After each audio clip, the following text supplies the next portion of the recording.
මාන භාවිතයේ පවතින සීමා මොනවාද කියලා බලමු.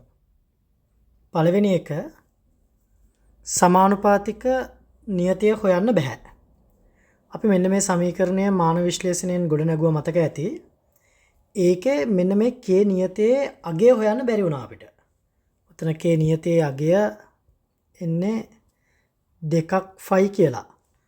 හැබැයි ඒ අගය අපිට ප්‍රායෝගික පරීක්ෂණයකින් හොයනවා ඇරෙන්න මාන විශ්ලේෂණයකින් කේවල අගය හොයන්න පුළුවන් කමක් ලැබෙන්නේ නැහැ. ඊළඟට මාන සහිත නියතයක් පවතින සමීකරණ ගොඩනගන්න බෑ. මේ මම උදාහරණයක් ලියලා තියෙන්නේ නිව්ටන්ගේ ගුරුත්වාකර්ෂණ සමීකරණය.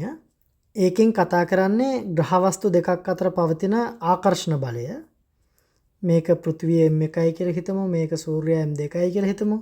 පෘථිවිය හා සූර්යයා අතර තියෙන ගුරුත්වාකර්ෂණ බලය ඔය කියන සාධක මත රඳා පවතිනවා. එක එක ස්කන්ධය මත සහ ස්කන්ධ දෙක අතර පවතින පරතරය මත. හැබැයි මේ කියන සම්බන්ධතා දැනගත්තු පමණින් අපිට මෙන්න මේ සමීකරණය ගොඩනගන්න බෑ. හේතුව තමයි මේ සමීකරණයේ පවතින g නියතයට මාන පවතිනවා. මාන පවතින සමීකරණයක් අපිට මාන විශ්ලේෂණයෙන් ගොඩනගන්න බෑ. ඊළඟ සීමාව අපිට හොයන්න පවතින සම්බන්ධතා ගණනට වඩා මාන ගණන අඩු වුණොත් මාන විශ්ලේෂණයක් පාවිච්චි කරන්න බෑ. අපි තව පොඩ්ඩක් මේක විස්තරව බැලුවොත් එහෙම මෙතන චාලක ශක්තිය කාලය මත රඳා පවතිනවා. ඒ කියන්නේ අපි හිතමු ශිෂ්‍යයෙක් කරලා තියෙනවා කියලා පරීක්ෂණයක්. ඒ පරීක්ෂණයේදී එයාට මෙන්න මේ ප්‍රතිඵල ටික ලැබෙනවා කියලා හිතමුකෝ. එයා මේ ස්කන්ධය චලනය කරන කාලය වැඩි වෙනකොට මේ අවසානයේදී මේ ස්කන්ධය ලබා ගන්න චාලක ශක්තිය වැඩි වෙනවා. F බලය වැඩි කරනකොට චාලක ශක්තිය වැඩි වෙනවා. මෙතන ප්‍රවේගය වැඩි වුණොත් චාලක ශක්තිය වැඩි වෙනවා. මෙයා ඇදගෙන යන දුර වැඩි කරන්න චාලක ශක්තිය වැඩි වෙනවා. ඔය කියන දේවල් ඇසුරින් අපි සමීකරණයක් ගොඩනගන්න ගියොත් එහෙම අපිට ඒක කරගන්න පුළුවන් කමක් ලැබෙන්නේ නැහැ. මොකද අපිට මෙයාගේ මාන සම්බන්ධතාවය මගින් සමීකරණයක් ගොඩනගන්න මෙන්න මේ විදිහට සමීකරණ හදාගත්තාම අපිට නොදන්න පද තියෙනවා 4ක් හොයන්න. A B C D කියන සම්බන්ධතා 4ක් තියෙනවා. හැබැයි අපිට තියෙන්නේ m වල මාන සමාන කරලා ගොඩනගන්න පුළුවන් සමීකරණ 1යි, l වල මාන සමාන කරලා ගොඩනගන්න පුළුවන් සමීකරණ 2යි, t වල මාන සමාන කරලා ගොඩනගන්න පුළුවන් සමීකරණ 3යි. පවතින සමීකරණ 3යි. හැබැයි නොදන්න පද 4ක් හොයන්න තියෙනවා. මතක තියාගන්න අපිට සමීකරණ 3කින් නොදන්න පද 4ක් හොයන්න බෑ. අනිවාර්යයෙන්ම නොදන්න පද ගණන පවතින සමීකරණ ගණනට සමාන වෙන්න හෝ අඩු වෙන්න ඕනේ.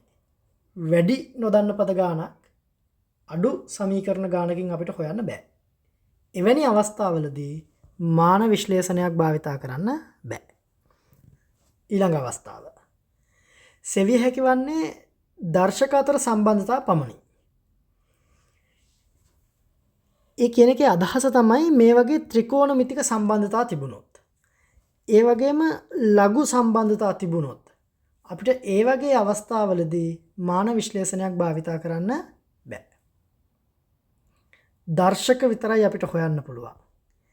මේ L වල භාගය වෙනි බලය, G වල ඍණ භාගය වෙනි බලය, ඒ කියන සම්බන්ධතා විතරයි අපිට හොයන්න පුළුවන්. ත්‍රිකෝණමිතික සම්බන්ධතා, ලඝු ගණක සම්බන්ධතා හොයන්න බෑ. ඊළඟ එක. එකතු කිරීම සහ අඩු කිරීම සහිත සමීකරණ ගොඩනැගිය නොහැක. අපිට මේ වගේ සමීකරණ ගොඩනගන්න පුළුවන් කමක් පවතින්නේ නෑ මාන විශ්ලේෂණයක් භාවිතා කරලා. ඊළඟ කරුණ. සමීකරණයේ නිවැරදිතාවය පිළිබඳ තහවුරුවක් නොමැත. අපි සමීකරණයක් ගොඩනගනවා තමයි. ඒ සමීකරණය මාන අතින් නිවැරදි වෙනවා තමයි. හැබැයි ඒ සමීකරණයේ නිවැරදිතාවය පිළිබඳ අපිට කිසිම තහවුරුවක් නැහැ. මොනවා හරි තව භෞතික රාශියක් ඒ අපි ගොඩනගපු සමීකරණය තුල පවතින්න ඕනිද? සියලුම සම්බන්ධතා ඒ සමීකරණය තුල පවතිනවද නැත්නම් තව එකතු කිරීමක් පවතින්න ඕනිද? නියතයේ ලකුණ මාරු වෙන්න ඕනිද? නියතයේ ලකුණ ධනද ඍණද? ඒ කිසිම දෙයක් සම්බන්ධව අපිට මාන විශ්ලේෂණයකින් හොයාගන්න පුළුවන් කමක් නැහැ. ඒ නිසා සමීකරණයේ නිවැරදිතාවය පිළිබඳ කිසිම තහවුරුවක් නැහැ. හරි. ඔය ටික තමයි මාන විශ්ලේෂණයේ පවතින සීමා.